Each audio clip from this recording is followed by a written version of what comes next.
Bienvenidos a En la Cima. En esta ocasión conversaremos con Gina Badenoch, quien es la creadora de Ojos que Sienten y Capaxia. Comenzamos.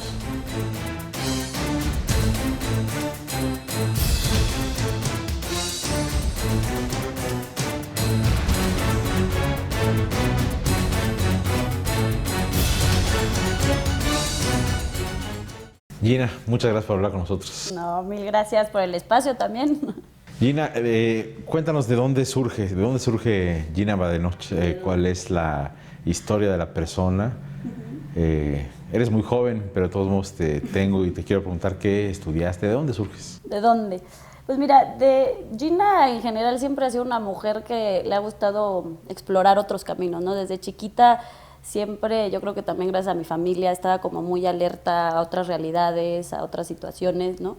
Entonces, desde chiquita, pues vivimos un rato fuera de la Ciudad de México y eso me ayudó al estar en Querétaro. Iba mucho con las comunidades a acompañar a mi mamá que daba ahí clases, ¿no? de psicología y así. Y desde ahí como que creo que siempre era qué pasa en otras vidas, qué pasa en otras realidades, ¿no? Y a los 8 años le cuento a mis papás que lo que yo quería era ir a las prisiones y preguntar por qué la gente había hecho lo que había hecho, ¿no? ¿A qué edad? A los 8 años. Ir a la cárcel. A la cárcel, sí.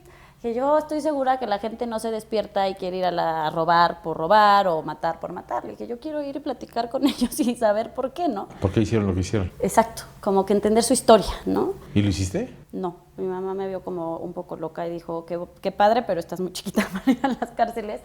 Pero siempre se me quedó como ese tema de decir, pues, ¿qué está pasando allá, no? Y luego ya, conforme voy creciendo, pues sí, terminaba más aquí en la Ciudad de México, ir a diferentes comunidades y entender también sus realidades y sus necesidades y como que ahí seguía alimentando esa parte.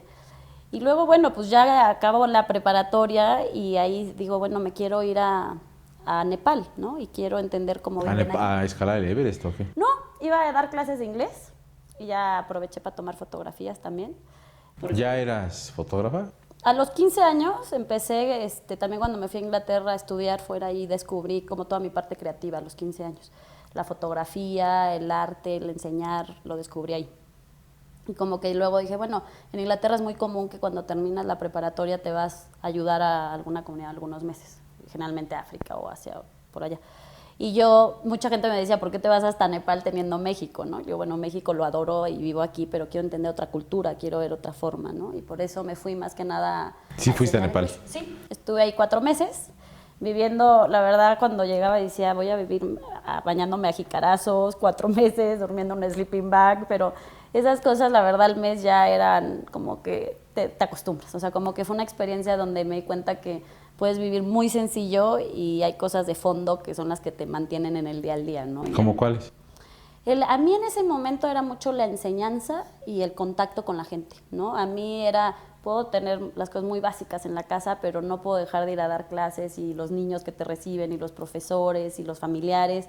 Entonces también desde chiquita la enseñanza ha sido algo que también lo traigo en las venas, siempre jugaba la maestra. ¿Tu papá es británico? Sí. ¿Y eso qué implicó en tu niñez? Yo creo que tuvo un impacto en que siempre pues era una manera de balancear mi realidad, ¿no? Como que mi papá siempre se encargó de mantener la parte más a la europea, la independencia, el valorar mucho el dinero, o sea, en el sentido de no desperdiciarlo, ¿no? Y entonces como que mi educación siempre fue más enseñarte a pescar, más que darte el pescado. Y eso creo que tuvo mucho que ver, que mi mamá también se fue a estudiar, mi mamá es mexicana, pero también estudió en Inglaterra unos años, entonces como que también le gustaba mucho la parte europea, ¿no? Esa mezcla de decir, bueno, igual y sí tienes algunos privilegios, pero hay muchas otras realidades y tienes tú que saber manejar esos mundos, ¿no? Y que en Inglaterra se usa mucho que muy jóvenes se independizan y se van. Entonces creo que eso fue una gran influencia. ¿Estudiaste en colegios de filiación británica o nada que ver? No, fíjate que no. Yo estuve en diferentes, porque cuando vivía aquí, bueno, fui al Junípero, luego estuve en el Miraflores, en el Regina es donde terminé. Pero en todos como que me desfasaba, o sea, sí necesitaba yo creo que una parte más cosmopolita, ¿no? Como entender diferentes puntos. Pero bueno, yo siempre creo que todo es parte de tu historia y aprendí muchas cosas en esas escuelas y amistades. Y también como que me confirmó mucho la necesidad de apoyar a otras gentes con otras realidades, ¿no? Y luego de ahí, justo cuando regreso de Nepal, Yo iba a estudiar diseño industrial en la Ibero, ya tenía mi lugar, me lo habían separado un año. ¿Hiciste tus exámenes vocacionales y daba que diseño industrial o fue algo que se te ocurrió? Se me ocurrió porque la parte creativa siempre la he tenido y me encantan los productos y todo el diseño. Entonces dije, pues diseño industrial, ¿no? Me encantaría. Pero después de la experiencia en Nepal me di cuenta que más bien lo que me encantaba era la foto y la enseñanza y entonces... Regresaste de Nepal y cambiaste de... Pues no nomás cambié, me salí de la universidad. Me salí de la universidad, mis papás me apoyaron bastante, me sorprendió porque era, bueno, si no es lo que quieres, adelante, ¿no? No desperdicies el tiempo en algo. ¿Te saliste y qué hiciste? Me metí a trabajar como fotógrafa en revistas de viaje, vieron mi portafolio de las fotos de Nepal, me dieron la oportunidad. Yo estaba pensando si estudiaba psicología o comunicaciones, pero como que ninguno me hacía el clic, ¿no? Y cuando termino de trabajar en las revistas, después de como 2 años y medio, un amigo en Inglaterra ve mi portafolio y me dice, oye, deberías de aplicar una maestría aquí en Inglaterra porque traes muy buen material. Sin haber estudiado la licenciatura. Y eso mismo yo le dije. Me dice, hay universidades más abiertas que se van a enfocar en tu portafolio. Entonces, pues presenta, no pierdes nada. Y entonces sí hubo 2 universidades a las que apliqué, a las 2 llegué a la recta final, digamos, y ya en esa entrevista una me dijo, oye, me encanta, pero ¿dónde estudiaste la carrera para que puedas estudiar la maestría? Claro. Y le dije que no había estudiado la carrera y entonces no me aceptaron en esa universidad. Y la otra universidad en Goldsmith, ahí sí, pues la misma pregunta, de ¿dónde estudiaste la carrera? Le dije, pues no estudié carrera. Me dice, no me importa porque pues, está tu portafolio y te queremos en la maestría, ¿no? Entonces, pues sí, mientras yo acababa la maestría, mis amigas estaban terminando la carrera. Es muy poco común, ¿no? Que eso le pase a alguien que puede estudiar una maestría sin una licenciatura. Sí, no es tan común, no es tan común. En Inglaterra cada vez un poco más, pero pues sí, yo creo que luego nos casamos con la idea de ni siquiera tratar y aplicar, porque pues igual yo me hubiera podido casar la idea de pues sí, no tengo carrera, ¿para qué aplico a maestría? Entonces, hiciste una maestría en fotografía. En imagen y comunicación. ¿En dónde? En Londres, en Goldsmith University. Y todo mi tesis era cómo acercarte a la imagen a través de los demás sentidos, porque coincidió que una semana antes de irme a hacer la maestría fui aquí a Diálogo en la Oscuridad y fue donde se me ocurrió enseñarle fotografía a personas ciegas. Entonces aproveché para que durante la maestría hiciera toda esa investigación de cómo era posible. Antes de entrar a eso, ¿qué personaje te marca en tu adolescencia tal que este contacto con las personas se vuelve o se empieza a volver algo vital para ti? Yo creo que lo vi mucho en casa con mis papás. Los dos han sido gente muy humana, siempre, la verdad, el ayudar cada quien desde su frente. Mi mamá como psicóloga, mi papá tenía apoyando en una fundación sobre la educación. Entonces yo creo que en la casa siempre lo vi mucho, esa parte de ir a ayudar. Creo que los viajes me ayudaban también a ver las diferentes necesidades. ¿Te sentías en ventaja respecto de personas desfavorecidas, por ejemplo en México, cuando dices hace un momento que visitabas comunidades? Sí, creo que era como que siempre dije, bueno, yo tengo este privilegio de estar en una situación que tengo pues mucho más apoyo, ¿no? O educación que me han dado de un nivel o lo que le quieras llamar, ¿no? ¿El Junípero es de gente rica? Sí, pues un poco yo creo. No me consideraría rica porque hay muchos más ricos en este país, pero sí una situación pues más privilegiada, ¿no? Y de hecho debo de confesar que yo pasé por una etapa donde me peleé con esa realidad y dije, me voy a hacer hippie, ¿no? Y a soltar todo. ¿Qué pasó por tu cabeza en ese momento? ¿Por qué la necesidad de hacerlo? De irme creo que era como una necedad, la verdad, un poco de decir, pues igual voy a hacer como el punto, ¿no? Voy a marcar que esto es absurdo vivir con estas desigualdades y entonces pues me voy a ir a ese extremo. Y la verdad ahí alguien muy clave fue mi hermano. Mi hermano ahí me acuerdo perfecto de la plática donde me decía, ¿por qué no aprovechas donde estás parada y todo lo que puedes hacer desde ahí para toda la gente que no tenga esos pues, privilegios o conectes o lo que quieras, ¿no? Digamos, tu hermano salvó el argumento. Sí, la verdad, sí, siempre se lo he agradecido porque fue el que me hizo como reaccionar a que no fuera una terquedad, sino ser un poquito más inteligente. ¿Cuándo ocurre eso? Eso fue justo en la adolescencia, yo creo que fue alrededor de los 16, 17 años, ¿no? Que fue como ese... ¿Hay un antes y después de eso? Pues más o menos sí. Creo que siempre la gente me veía y me ha visto como esa parte más humana y el trato con la gente muy de cerca y platicar del de arriba hasta abajo y no meter filtros, ¿no? Sino pues es gente. Entonces, creo que lo que hubo el cambio es de decir, el camino no va por acá, no tengo que ser radical, no tengo que pelearme de donde vengo, más bien acepta quién eres y ve con eso que puedes hacer y para adelante, ¿no? Y aprovechalo para un impacto mayor. ¿Cómo se te ocurre este tema, que es Diálogos en la Oscuridad, cuando ya tenías esta sensibilidad del tema de fotografía y lo practicabas y de pronto hay dos temas que no estaban unidos y tú los unes? Sí. Es la ceguera de algunas personas con la posibilidad de hacer fotografía, o cómo funciona ahí. Pues mira, yo creo que lo que me pasó ahí todavía no tengo la respuesta porque era muy claro, era como de veras la claridad absoluta de esto es lo que quiero hacer, enseñar fotografía a los ciegos, sé que parece una locura, pero sé que se puede, ¿no? Y de hecho cuando llego a mi casa a decirles que iba a hacer eso, otra vez mi mamá me volvió a ver como loca porque le decía, voy a enseñar fotografía a los ciegos, o sea, ¿cómo es esto? O sea, ¿estás loca? ¿Qué te pasó? ¿Cómo llegaste a esto? Y creo que lo que tiene mucho sentido es cuando pensamos la cámara, el proceso de lo que sucede en una cámara es en la oscuridad, ¿no? Y es ciego para los fotógrafos. Hay un proceso de que hoy en día ya con la tecnología es más rápido que veas la imagen, pero en ese entonces todavía pues tenías tu proceso de espera, de no saber lo que estabas plasmando, ¿no? En la imagen y luego... ¿Te refieres a estas cámaras muy viejas donde el fotógrafo se cubría suspendía con una tela y tal? Bueno, es que sí, de formato medio. Entonces quizás duraba eso varios minutos, ¿no? Varios minutos.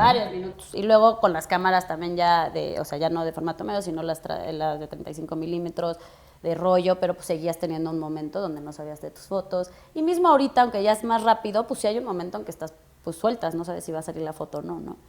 Y eso creo que sí inconscientemente o sea, solo lo tienes traía. fe de que va a salir. Sí, definitivamente es Tienes eso. que creer en ti y en lo que percibiste como una realidad aparente para tomar la imagen. Exacto, porque tú tienes una parte de control, supuestamente, no de lo que quieres fotografiar, pero a fin de cuentas hay mil cosas que pueden variar en el segundo en que lo tomas. Y sí, es un momento de fe, de soltar y de luego poderlo comunicar. Demostrar que es posible tomar fotos, ¿no? Que no estamos discapacitados para poder realizar esa labor. Me motivó mucho a salir adelante. Me sirvió para perderle el miedo a la calle. Y ahora que lo estoy haciendo, creo en mí y creo en lo que hago. Talleres de fotografía. Me ha brindado más seguridad, he aprendido a relacionarme con más personas. ¿Qué es lo que estás haciendo, Marco?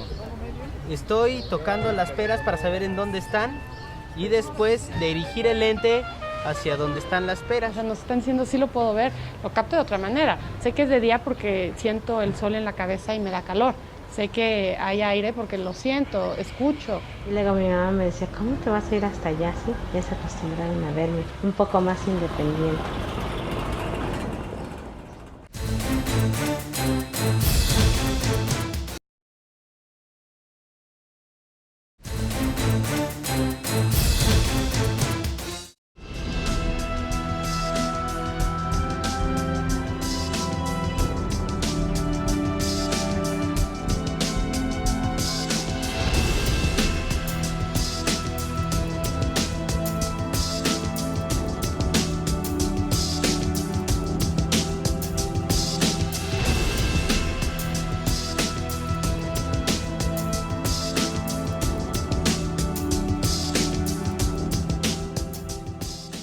A los 24, más o menos, fue cuando tuve esta idea porque Ojos que Sienten lo empecé a los 25. ¿Sabes? ¿Cómo se instrumenta la primera sesión con un ciego?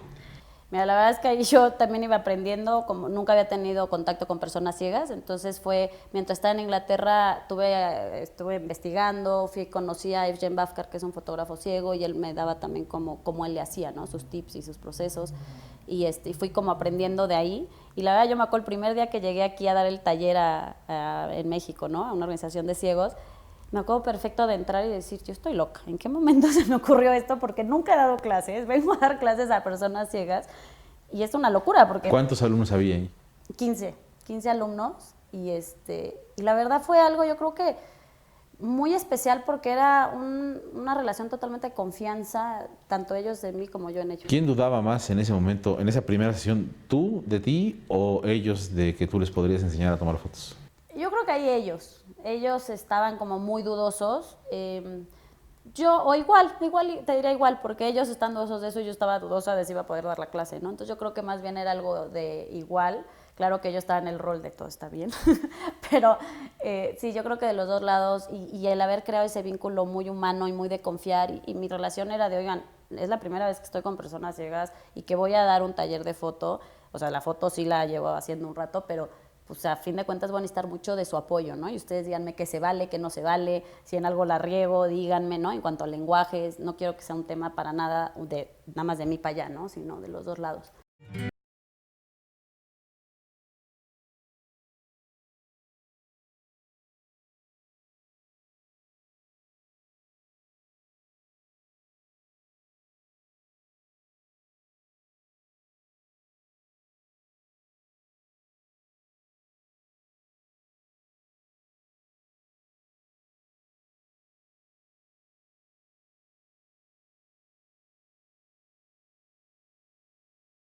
Una metodología. A partir de ese momento se siembra una semilla para poder crear un proceso para que una persona con una discapacidad de esa naturaleza pueda tomar una foto. Sí, a raíz de gracias a todas estas gentes como Jen Bafkar o Cristian Lombardi, otro fotógrafo que él ya había dado un taller en Bolivia a personas con discapacidad visual, y entonces con sus ideas, sus tips, digamos, más lo que yo había aprendido dentro de la maestría, y más lo que luego los mismos alumnos sobre la marcha iban complementando, yo te diría que es una metodología de muchos, ¿no? Creo que lo que pasó es que yo persistí, o sea, creo que cuando empezamos a ver en otras partes del mundo hay otros fotógrafos que han enseñado a personas ciegas, la diferencia es que se quedó como en un taller, por decir, y a mí lo que me pasó es que es un taller que veo, esto es un tema de desarrollo personal durísimo. ¿Lo sistematizaste? Sí, exacto. ¿Qué aprendes en estas primeras sesiones de los ciegos? Sobre todo me interesa preguntarte en cuanto al contacto humano, que entiendo es lo que te va definiendo después, ¿no? Sí. Mira, lo primero que aprendí es que su filtro no es la vista y tienen que hablar contigo antes de juzgar o emitir un juicio o asumir tu historia. Y eso para mí fue súper importante, también hilándolo con todo mi historial de antes, ¿no? De que era qué pasa detrás de la persona. Entonces ellos eran como los embajadores y son los embajadores perfectos de decir, primero tengo que hablar contigo para saber si me late, no me late, ¿no? Cómo me caes, no me caes. Y nosotros creo que ya vivimos en un mundo como muy visual, donde todo es más en automático y juzgo como te veo desde que entras y ya decido si hablo contigo o no, ¿no? Igual nos podemos perder de conocer a una persona por esos juicios. Entonces eso fue lo principal, y también la confianza que ellos tienen en el día al día. También son muy buenos embajadores de lo que es confiar, porque desde que salen de su casa todo el tiempo tienen que estar confiando en el otro, en el espacio, en sus instintos, ¿no? Cruzar calles. Entonces es una cadena de confianza que también yo decía, ¿por qué luego nos cuesta tanto al ser humano confiar en otro y sumar en vez de tratar de todo el tiempo estar como compitiendo? Bueno, porque vemos de lo que son capaces los demás, ¿no?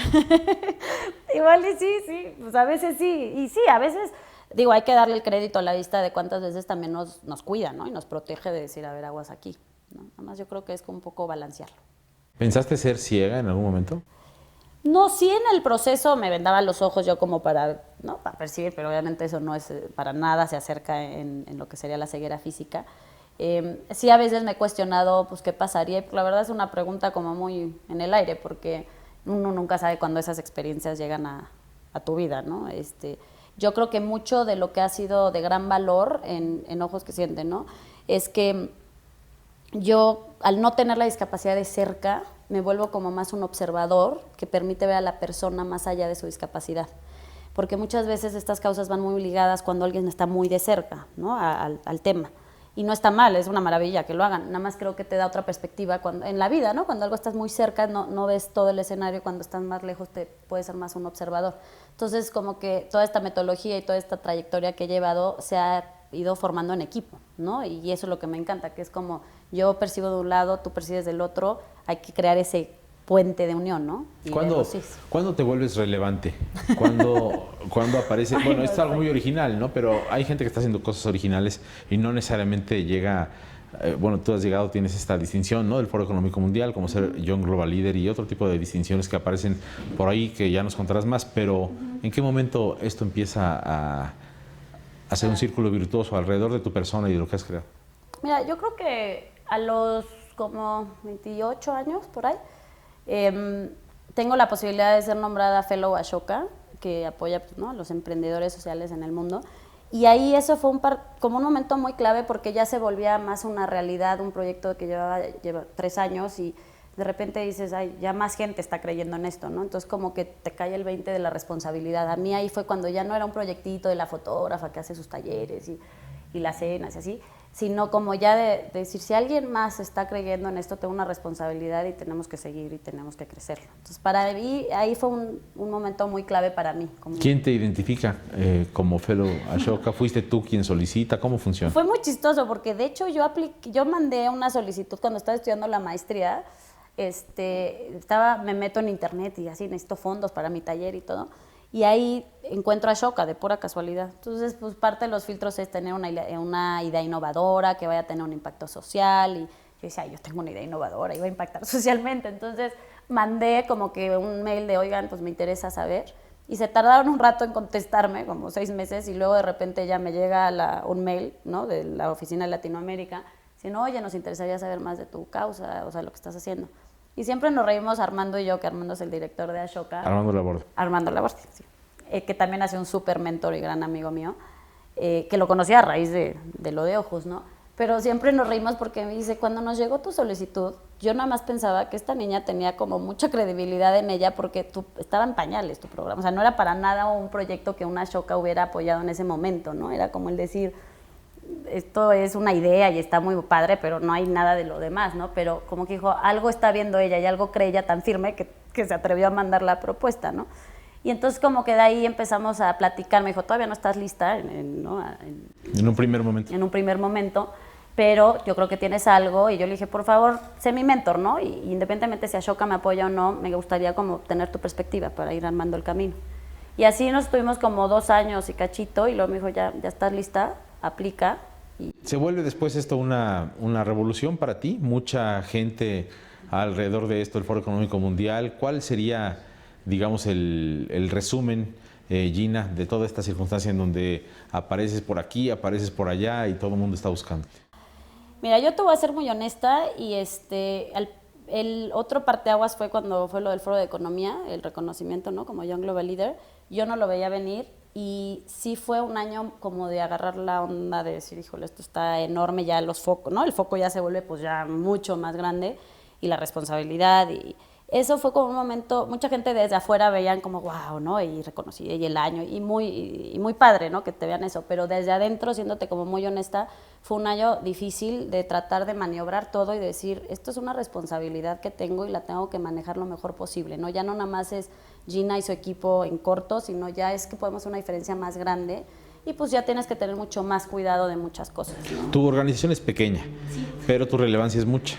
Sí, creo que lo que ha pasado es que al tener un equipo de gente, y no nada más los que están en la organización, sino también los amigos, los mentors, los que apoyan, se ha hecho como un efecto multiplicador.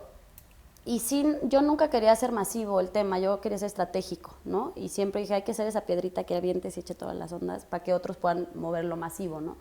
Entonces creo que eso sí lo hemos mantenido, de decir, vamos a ser más como puntuales, no nos distraigamos en lo masivo. Hay muchas organizaciones que lo están haciendo y lo están haciendo bien, más bien veamos cómo nosotros los podemos complementar o cómo podemos hacer un movimiento, detonar y decir, a ver, despierten, ¿no? Y ese ha sido mucho como el rol. Yo te soy honesta, hasta ahorita sí de repente veo y digo, oye, sí hay como mucho, ¿no?, por todos lados volteando a ver y queriendo estar con nosotros y así, y me da muchísimo orgullo, pero el otro día me preguntaban con lo del aniversario de 8 años, oye, ¿cómo te sientes de ver todo esto? ¿No? Y digo, la verdad es que como que somos muchos lo que lo hemos hecho, entonces me cuesta mucho a veces dimensionar, como dices, todo esto que de repente detona el tener una idea y ser apasionado y querer luchar, ¿no? Y bueno, y tú sabes, siendo también un líder, que a veces pues sí, es muchas cosas y tienes que maniobrar. ¿Qué hablas hoy, ya después de estos, bueno, han sido quizá pocos, pero ya también sustanciosos y rápidos años, ¿no?, de Ojos que Sienten, con los ciegos? ¿Qué hablas hoy con ellos? ¿En qué otro y nuevo nivel te comunicas con la gente después de todas las experiencias? Algo clave que yo le digo a las personas ciegas y a todo el equipo es que hay una ceguera mental que tenemos que erradicar, ¿no? Y que es este tema de todos los prejuicios y los estereotipos y este sesgo, y entonces es más un nivel. Que eso lo hablas mucho con las empresas, ¿no? También. Sí, porque veía que hay un tema, las empresas quieren un talento, pero luego hay muchos prejuicios en el proceso de reclutamiento, entonces hay que hacer un cambio de cómo se hacen las preguntas para conectarte con las personas, ¿no? También por los cambios que están pasando, el acceso a la tecnología y por ende al conocimiento, ¿no? Entonces yo creo que el nivel yo esperaría que no ha cambiado en que para mí es muy importante mantener los pies en la tierra y tener tiempo para venir y platicar con el alumno y con su familiar y aunque ellos digan, pero estás en la loca, pues sí estoy en la loca, pero el espacio hay que darlo y esto es importante y pues eso sí quiere decir que acabo de trabajar más tarde, no importa, porque para mí esa es la razón de ser y si yo pierdo eso, pues pierdo el liderazgo que igual y hoy tengamos, ¿no? Y me acuerdo muy bien que justo el día que me dieron la noticia de lo de Young Global Leader, a Irene, que estaba aquí en el equipo, me volteé y le dije, no puedo perder suelo, porque si yo pierdo suelo se pierde el liderazgo y la visión por la que estamos luchando, ¿no? Entonces, eso yo espero que no cambie, si bien no puedo dedicarle el mismo tiempo que antes y lo extraño muchísimo el estar ahí en las manos a la obra, sí entiendo que por algo la vida me llevó a estar aquí, que si desde esta trinchera ahora puedo, a través de aliados, hacer cambios todavía más estratégicos y más grandes, pues aprovecharlos, ¿no? Y ver que es una responsabilidad y hacer lo mejor que se puede, ¿no? Y ahora vas a montar algo importante en el Reino Unido. Pues sí, en Inglaterra se ha vuelto un tema aparte de replicar la metodología, ¿no? que hemos implementado aquí, pero también ahorita estoy desarrollando con varias gentes otra vez el tema de reevaluar el proceso de reclutamiento, ¿no? Y poder hacer una metodología que le vaya a abrir camino no nada más a las personas con discapacidad, sino a muchísimos grupos vulnerables, que no me gusta esa etiqueta, pero para que un poco dimensionemos de mucha gente. Y todo el mundo lo comprende, ¿no? ¿No? Exacto.